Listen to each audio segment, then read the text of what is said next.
So this is the third talk in the Bodhisattva Vow series, and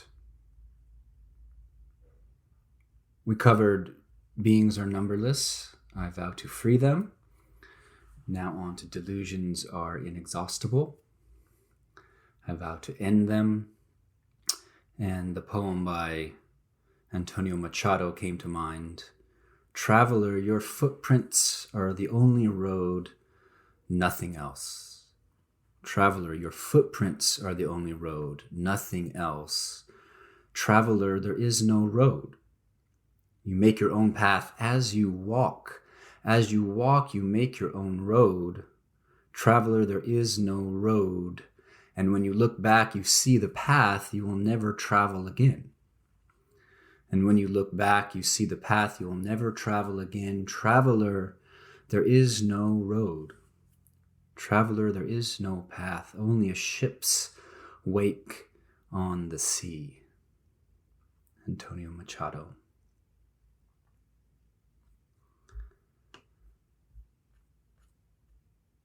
So the original, or let's say pre-North American translation of this vow was desires are inexhaustible, or desires are endless.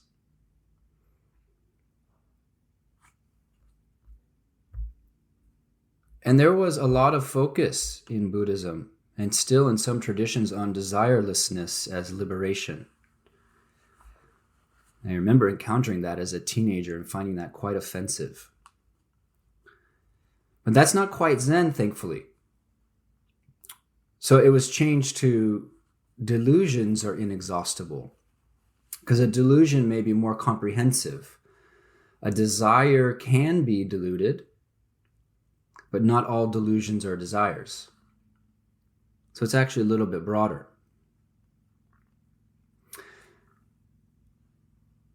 I'll start by trying to give some kind of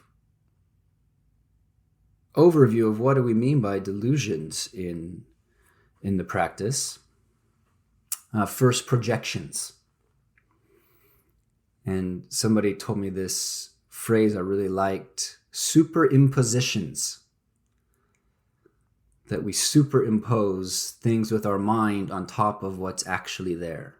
The whole mistaking a rope for a snake, or actually you can mistake a snake for a rope.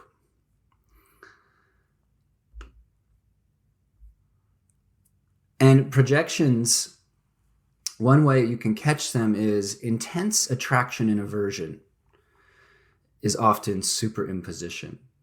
When we're really excited about someone or something, maybe we could stop and say, this might be a superimposition. Maybe it's not, but. So projections, superimpositions, we are in a way not seeing what's actually there. My deepest imprint of this in myself was after I broke up with my first love, and I was so heartbroken. I once projected seeing her face on another woman so intensely that I called her name out. And she was about maybe 5 or 6 feet from me. And I called her name. And I said, Aya. And it wasn't until I really focused my vision that I saw it wasn't her. My longing had actually shaped her face to what I wanted it to be. It's a really strong example, but it's it was my experience. And it showed me how powerful projection is and desire.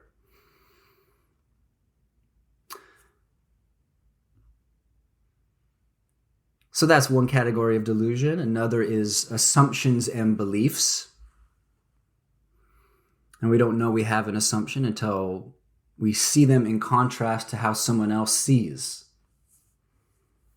Assumptions are like sleeper cells in our own consciousness. We don't know they're there until we're hurt by them. We don't know they're there until we're betrayed by our own hidden belief.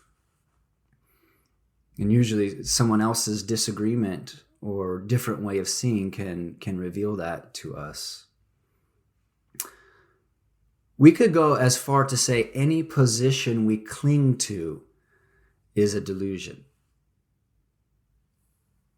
Any position, even if it's relatively true, if we cling to it, it becomes absolutely false.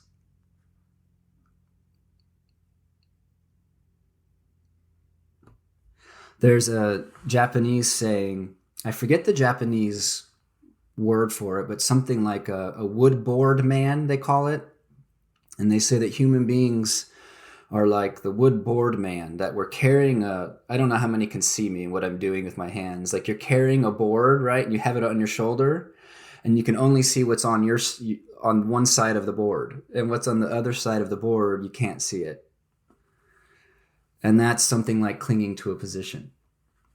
You can't even imagine that someone else could be right, or that a view other than your own could be right, because you don't put down the board.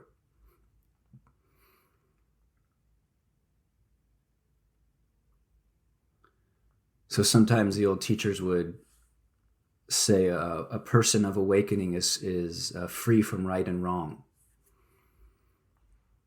Not meaning that they're unethical, but they're free from it, free within it. So any position clung to, or any belief that we carry and we don't see, would fall under the category of one of those inexhaustible delusions.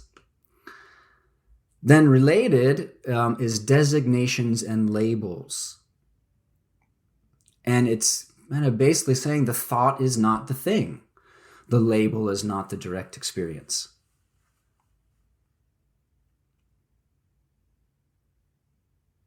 The thought is not the thing. When you are thinking about that person or that experience or whatever it may be, the thought is not the thing. There's, in a way, almost no correlation between the thought and the thing. The label is not the direct experience. But we are so mental, we often confuse those.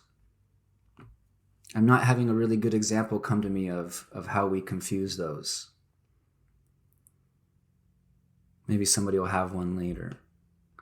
How the name we have for something and the direct texture of it are not just different, because we know a thought is not a piece of bread, but the actual valence of them, the so much gets bound up in the concept emotionally. The concept gets emotionally charged and becomes its own thing. That's what I'm trying to say. The thought takes on a life of its own and gathers its own emotional content, and we invest in it, and then we encounter the thing and we're like, wait a second, there's a discrepancy here. And it's very distressing. It's really no fun. So I say example of this for me is when I get too excited about something, I kind of drain the life out of the experience, or I set myself up for disappointment. Right? We can train to not be disappointed anymore. That's Zen, to no longer be disappointed. Okay, and then we get a little bit more. I think there's something here about maybe stages. Once we start to work through these things, then we get down to the belief in self. And belief in self is taken to be one of the prime delusions. Related to that is belief in permanence. When we talk about belief in self, we're talking about a belief that there is something that's standing apart from the stream of time, that I am enduring as life passes by.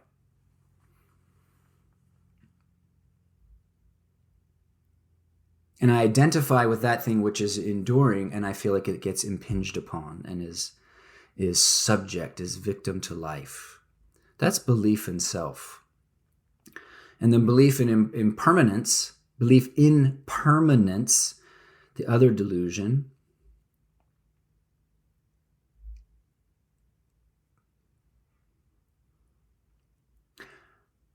I think we want to really love our lives and we want to live wholeheartedly, and to do that and also really stay in contact with, oh, this is temporary, is very hard to do.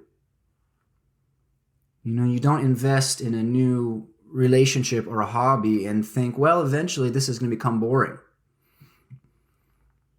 You kind of put that thought aside while you invest in the person or the thing or the organization. But even the boredom is impermanent. And so we really have no reason to fear the perception of impermanence. We have no need to believe in permanence, but there's a lot of belief in permanence. It's also why we get surprised when the rug gets pulled out from under us, because we believed that something was just going to continue the way it was. On a minute level, when we expose this delusion, we start to see life as like momentary passing. In the Theravadan teachings, they name it an attainment of insight called arising and passing. That you begin to see each moment of existence, even maybe visual phenomena, you'll see it, that things are coming in and out of existence all the time. Like the universe is continually happening. So rather than a betrayal, that's actually a really cool thing. It's a really cool thing, because then you got to get curious about, where's it all coming from? What's the source of this arising and passing?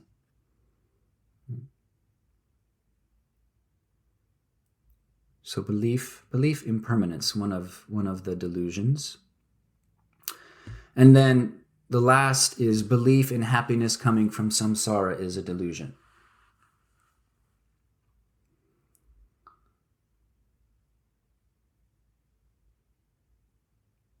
Now this means something like, without looking into my own heart or without working on my own consciousness or place I'm perceiving from, I'm going to find lasting happiness. That's the delusion being named. In other words, from a Buddhist point of view, if you do not work on your own heart, you will never find a durable happiness. And it's considered a delusion because we put much more energy into happiness coming from externals than we do into training the mind. Right? So if we find lasting happiness in it, it's because our mind has become less judgmental, more appreciative. It's become more acute. So the things we do experience, we get more richness out of them because we're more there. We have the ability to let things go. We're not creating as much disappointment. Or maybe we live with almost no expectation. So life, like when good stuff happens, it's great. We celebrate. And when bad stuff happens, we don't feel ambushed by it. That means we're not believing in samsara. And so we don't kind of poo-poo life, but we don't put too much on it. That's one of my favorite phrases. We can put too much on it. Whereas the teachings say, put as much as possible on training your own mind. Put as much enthusiasm as you can into understanding your own heart. That's the best investment. And you test that out and see, does that really feel true? Because that could become a dogma too, right? That takes me back, and everything I've said could become one of these dogmas where any position clung to is a delusion. So even if somebody says, oh, the only source to happiness is training your own mind, that's a delusion if it's presented as an absolute truth. So we have to be careful. Sometimes I think my drum set has made me so much more happy than Zen has. It's hard to say. So that's something of what delusion means. A kind of hard, a hard barometer of this is some teachers would say, if you're suffering, you're deluded. Like if you're experiencing suffering, somewhere there's delusion operating in your consciousness.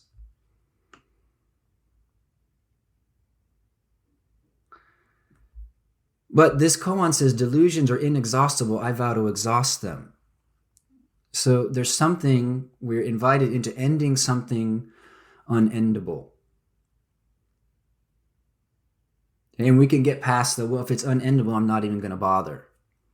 Maybe that would be a position you're going to take. Well, if it's not possible to become undiluted, why should I even try? Actually, there's a time in meditation where people sometimes feel like, well, I've been doing this for 15 years and I'm clearly still deluded. This doesn't work. Somebody give me my time back. It's a good place to be, actually. It's a good place to be when you're kind of, cursing the Buddha for fooling you, right? But delusions are inexhaustible because the mind never stops being an open field of creativity. If we believe there's something as an awakened state that's permanent, that's a belief in permanence. Or if we believe there is a self which is no longer deluded, that would be two things. That would be a self, and that would be permanence. So awareness is open creativity, and it's not cut off from the world. So delusion could always arise. You can't exhaust it. No bit of fertile earth ever is without the possibility of weeds arising. It's only dead ground that a weed can't arise in. And I think of poppies coming up through the sidewalk. Something that seems so firm and solid, and yet there's a beautiful weed. Some would call it a weed that pops up. So this is really a Zen perspective on this.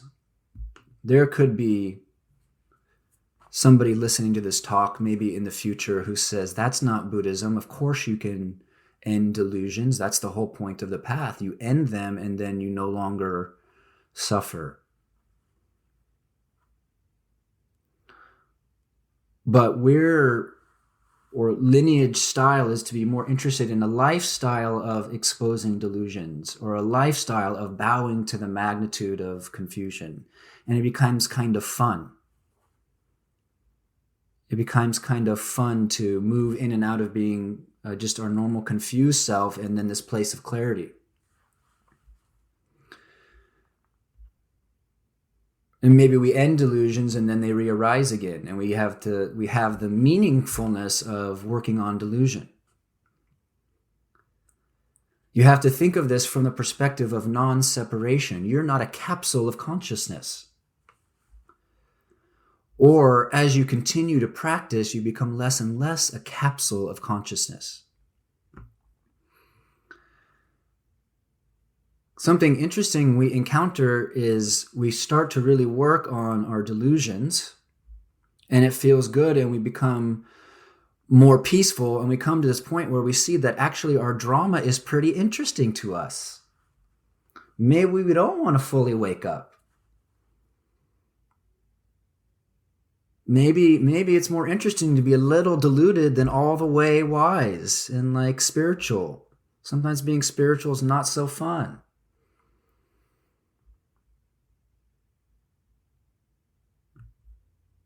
So there's some juice in being deluded. There's some even distaste for actually really, really letting it go.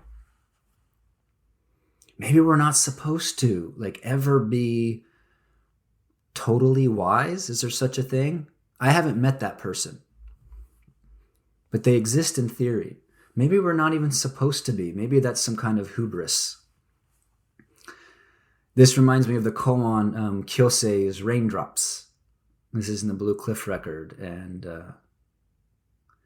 Kyosei is a teacher, and he asks one of his students, it's raining, and he asks the student, what's the sound outside the gate? And the student says, it's the sound of raindrops, teacher. And Kyosei, the teacher, says, people are upside down these days, deluded, chasing after things. People are upside down, deluded, chasing after things. And so the student says, well, what about you, master? And he says, I'm almost not deluded.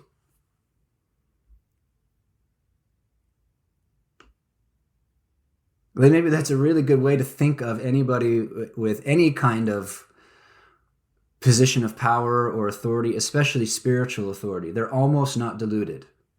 If we're going to have some assumption about them, they're almost not. At least that's what Kyosei said. Another translation is, I almost don't fool myself.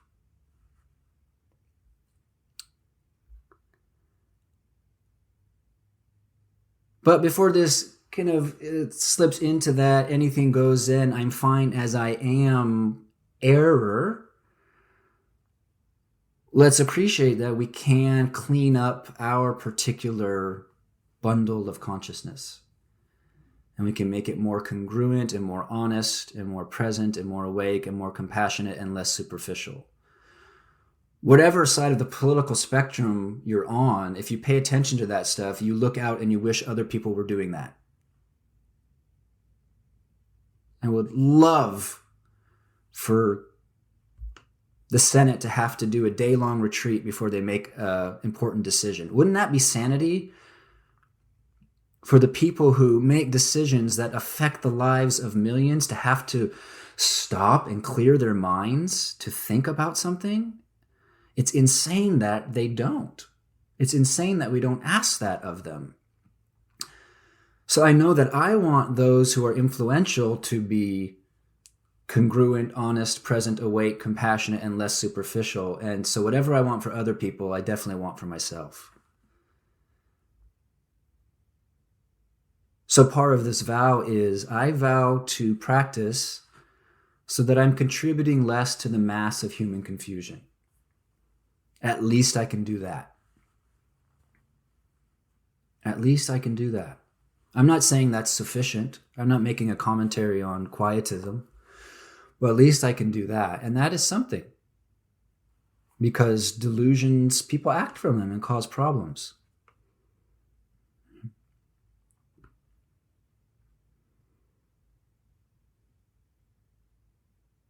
A basic practice around delusion, that aversion to us comes from Byron Katie, is just to ask, is this thought true?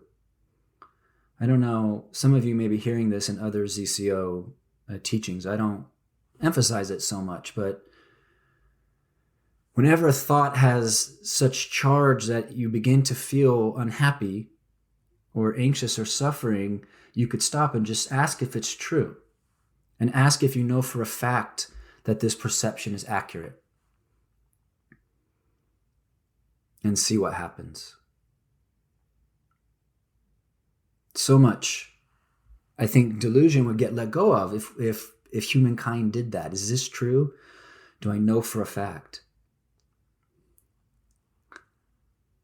So some people interpret this second vow as vowing to be a beacon of truth. And as I wrote that, my spell check made it say a bacon of truth.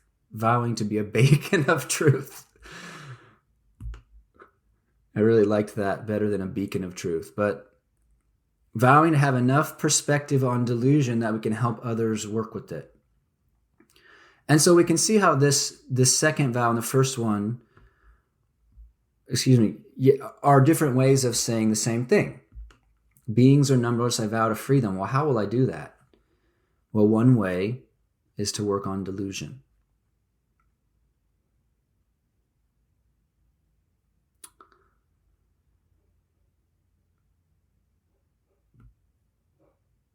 There is a saying that you find in the Chinese teachings that things like the delusions are enlightenment, or the kleshas are bodhi.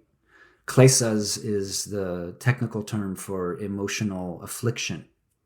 The afflictions are enlightenment. And from that perspective, maybe we shouldn't end delusion. Because very often suffering and growth are really related. Or maybe there's no such thing even as delusion without wisdom and vice versa. So